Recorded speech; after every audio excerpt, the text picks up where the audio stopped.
गोर लगै छी, अपना सबके मिथिला संस्कार पर स्वागत करै छी। माता के कथा के कहि सकैया, हुनका तऽ केओ नहीं कहि सकैया। मार्कंडेय ऋषि जे छथिन से हुनकर कथा लिखने छथिन, देवी भागवत लिखने छथिन, दुर्गा सप्तशती लिखने छथिन। आ जन्मा छथिन मार्कंडेय ऋषि, कहियो नहीं मरै छथिन। जेना हनुमान जी छथिन तहिना मार्कंडेय ऋषि जे छथिन से कहियो नहीं मरै छथिन, उहे लिखने छथिन। माता के दोसर अध्याय के कथा हम शॉर्टकट में दऽ रहल छी, हमरा जे अबैया, जे सुनै छी से अपने सबके दऽ रहल छी, से सुनू। वो जे छथिन महिषासुर जे छथिन, दोसर अध्याय में महिषासुर जे छथिन से बहुत बलशाली छथिन, राक्षस छथिन। महिषासुर बहुत बलशाली छथिन, हुनका केओ नहीं मारि सकैया, केओ नहीं किछु कहि सकैया। ओ छथिन भगवान ब्रह्मा जी के वरदान लऽ लेने जे हुनका केओ नहीं मारि सकैया। ओ की करै छथिन, देवता सबके मारै छथिन, पीटै छथिन, सबके वरुण, यम, कुबेर, दिक्पाल सबके मारै छथिन, सबके पीटै छथिन। तकर बाद में इंद्र के मारऽ लगलखिन हँ। मारैत मारैत इंद्रासन जे छथिन से हुनकासँ छीन लेलखिन हँ महिषासुर। जहन महिषासुर इंद्रासन छीन लेलखिन हँ तऽ आब इंद्र सब जे छथिन से दर दर भटकै छथिन जे आब हम कोन उपाय करूँ, की करूँ, नहीं करूँ, तेकर कोनो ठेकाना नहीं। सब देवता सब कहलखिन चलू ब्रह्मा विष्णु महेश के पास, जे उहे सब उपाय बतेता।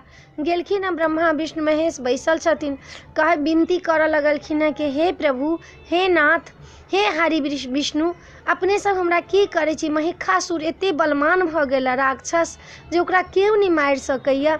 हमरा स्वर्ग छीन लेलक, हमरा राज्य पर राज्य करऽ लागल, हमरा इंद्र से हटा देलक, हम कोन उपाय करूँ। हे प्रभु, हे ब्रह्मा विष्णु महेश, हे दाता महादेव, हे श्री हरि विष्णु, हे ब्रह्मा जी, अपने सब हमरा बतायल जाओ। जखन भी ई बात सुनलखिन हँ, हुनका भ्रुकुटी टेढ़ भऽ गेलनि हँ विष्णु भगवान के। हुनका भ्रुकुटी भौं के अंदर से जे ज्योति निकललनि हँ, मुँह जे बेलखिन हँ से हुनकर ज्योति जे निकललनि हँ से ज्योति एकत्रित भऽ गेलैया। ब्रह्मा जी के माथ से ज्योति निकललनि हँ, शंकर जी के कपार से ज्योति निकललनि हँ, सब एकत्रित भऽ रहल छै। आब इंद्र भगवान कहै छथिन ई ज्योति कथी के ये, ई ज्योति कथी के ये। इंद्र के ज्योति निकलन हाँ, वरुण के ज्योति निकलन हाँ, दिक्पाल के ज्योति निकलन हाँ, सूर्य के ज्योति निकलन हाँ, 12 देवता सबके ज्योति निकलन हाँ। ओ ज्योति जे छथिन से कृत भऽ गेलखिन हँ, कृत भऽ कऽ एक ठमन भऽ गेलखिन हँ विष्णु भगवान के मायासँ। हुनका एकटा नारी के रूप धारण कऽ लेलखिन हँ। भगवती जे छथिन से सब देवता सब जे छनि शंकर जी के दया से हुनका मुँह भऽ गेलनि एतेक सुंदर स्वरूपा, शक्ति स्वरूपा माता भऽ गेलखिन हँ। माता विष्णु भगवान के रचयिता से हुनकर शरीर पूरा तैयार भऽ गेलखिन हँ। ब्रह्मा जी के रचयिता से हुनकर बाँहि सब तैयार भऽ गेलनि हँ। वरुण के रचयिता से हुनका जंघा तैयार भऽ गेलनि हँ। इंद्र के रचयिता से हुनका स्तन तैयार भऽ गेलनि हँ। जते देवता छथिन सबके रचयिता से ओ माता तैयार भऽ गेलखिन हँ। भगवती एकदम तैयार भऽ गेलखिन हँ, शक्ति स्वरूपा भऽ गेलखिन हँ। सब देवता के शक्ति से माता तैयार होइ छथिन, शक्ति स्वरूपा।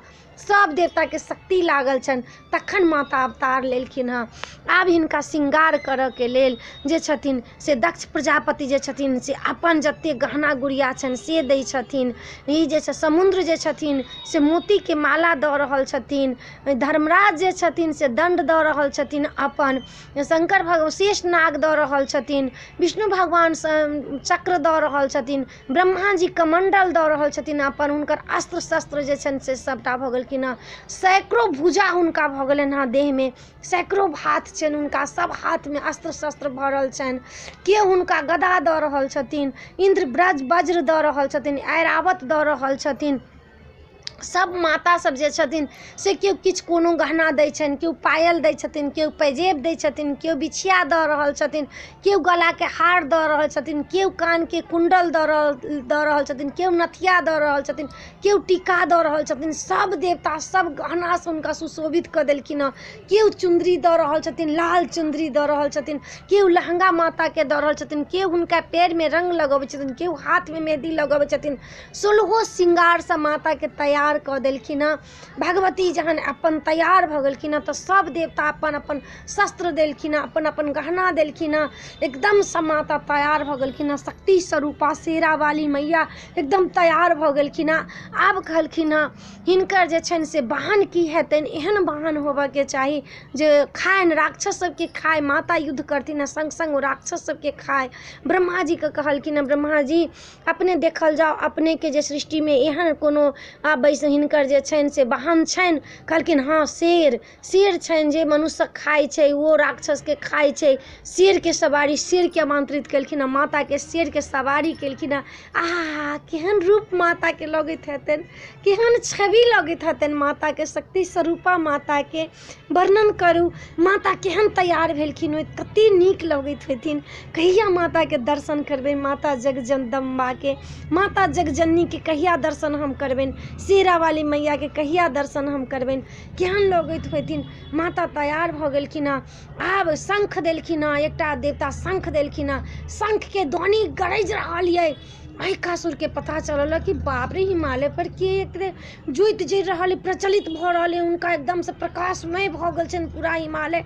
अएलखिन हँ तऽ देखै छथिन माँ एकटा नारीके रूपमे छथिन, हजारों भुजा छनि हुनका हाथमे, हजारों भुजा छनि। एक बेर एना करै छथिन धरती आकाश पाताल सब हिलऽ लगलैए, हिमालय हिलऽ लगलैए, सब डगमग डगमग होबऽ लगलै, हुनकर भुजा सब हिलै छनि सबटा। की केलखिन हँ, महिषासुरके लाखों करोड़ों जे सेना छनि, सेनापतिके लऽ कऽ हुनका पठेलखिन हँ जो युद्ध कर ग। माता की करै छथिन, युद्ध करै छथिन आ पलमे मारने जाइ छथिन, पलक झपकै छनि कि सबके मारने जा रहल छथिन। मारैत मारैत हुनकर चतुरंगी सेना छलनि हँ, सबके मारि देलखिन हँ। महिषासुरके सेनाके सब एकत्रित भऽ गेलैए, सब सेना सब मारल गेलैए ओहिमे। आब केओ कहीं नहि छै, जतेक करोड़ों करोड़ सेना छै से सबके मारल गेल हँ। हाथी पारल छथिन, हाथीवलाके मारि देलखिन हँ, घोड़ावलाके मारि देलखिन हँ। जतेक राक्षस सब छथिन, जतेक हुनकर आएर गैर खैर जतेक राक्षस छनि सबके मारि देलखिन हँ। माता चतुरंगी सेनाके मारि देलखिन हँ। माता तैयार भऽ गेलखिन हँ, माता मारि देलखिन हँ। जय जयकार माताके होबऽ लगलै, फूल बरसाबऽ लगलै हँ। सब देवता सब, इंद्र सब ऊपरसँ फूल बरसबै छनि आकाशसँ, योग्य मायाके ऊपर माता शेरावाली, माता दुर्गाके, मैया जगदम्बा पारम्बाके एकदमसँ फूल बरस रहल यऽ। एकदमसँ माता एकदम शान्त भऽ गेलखिन हँ। आइ छलऽ द्वितीय अध्यायके इहे चरित्र छलऽ। माता तैयार भेलखिन हँ आ हुनकर सेनापतिके, हुनका चतुरंगी सेनाके महिषासुरके मारलखिन हँ। अपने सबके ई कथा नीक लागत, माता शेरावाली जगदम्बाके, दुर्गा सप्तशतीके कथा नीक लागत तऽ चैनलके सब्सक्राइब करो नहीं बिसरबै, जरूर सब्सक्राइब करबै, लाइक करबै, कहबै जरूर जय मिथिला जय माता जी। 13वां अध्यायके कथा हम अपने सबके शॉर्टकटमे देब। माता रानीके दयासँ, जननीके दयासँ, शेरावाली मैयाके दयासँ, माता शेरावाली की जय मिथिला जय माता जी।